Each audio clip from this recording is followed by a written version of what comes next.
আজকের দুপুরের আয়োজন ছিল খাসির মাংস দিয়ে, বোটের ডাল দিয়ে, আলু দিয়ে। তো সবাই কেমন আছেন? চলেন আমি আজকে খাসির মাংস দিয়ে, আলু দিয়ে, বোটের ডাল দিয়ে কীভাবে রান্না করে। প্রথমত এখানে আমি পরিমাপ মতো তেল দিয়ে নিলাম। এখন আমি পেঁয়াজ কষিয়ে নিব।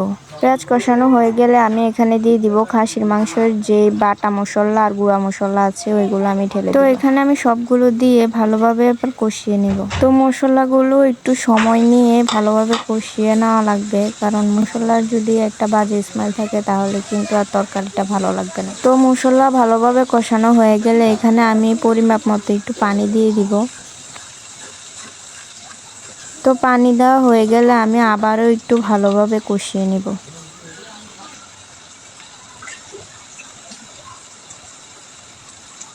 আর মশলাগুলো কষিয়ে নেওয়ার পরে এখন আমি দিয়ে দিব খাসির মাংস। আর খাসির মাংস অবশ্যই একটু ভাপ দিতে হবে, মানে বাজে স্মেলটা পালাই দিতে হবে। তো আমি এখানে ভাপ দেওয়ার অপশনটা রাখি নাই।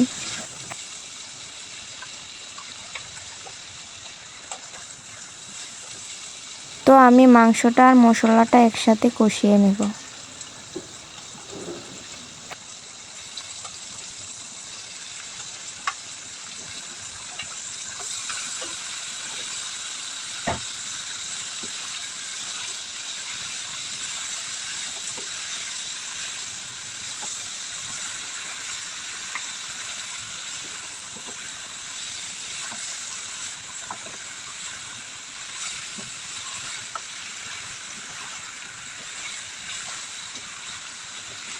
তো মাংসটা কষানো হলে এখন আমি একটু পরিমাপ মতো পানি দিয়ে দিব, মানে একটু সিদ্ধ হওয়ার জন্য।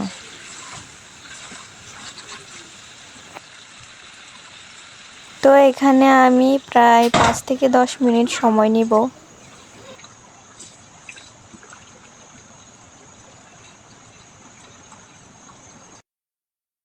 তো চলে আসলাম 5 মিনিট পরে। এখন দিয়ে দিব আমি বুটের ডালগুলো। বুটের ডালগুলো দেওয়া হয়ে গেলে আমি আবারও কষিয়ে নিব।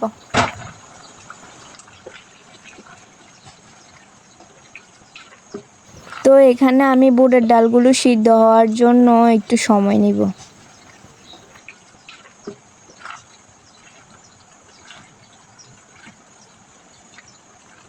বুটের ডালগুলো একটু সিদ্ধ হয়ে গেলে আমি দিয়ে দিব আলু। আলু দেওয়া কমপ্লিট। এখন আমি সবগুলো একসাথে কষিয়ে নেব। এই হলো আজকের দুপুরের আয়োজন। যাদের যাদের ভালো লাগবে আমার রেসিপিটা, সবাই এভাবে করার চেষ্টা করবেন, সহজলভ্যে। তো যাদের কাছে আমার ভিডিওটা ভালো লেগেছে অবশ্যই আমার চ্যানেলটাকে একটু সাবস্ক্রাইব করে দিবেন। আল্লাহ হাফেজ।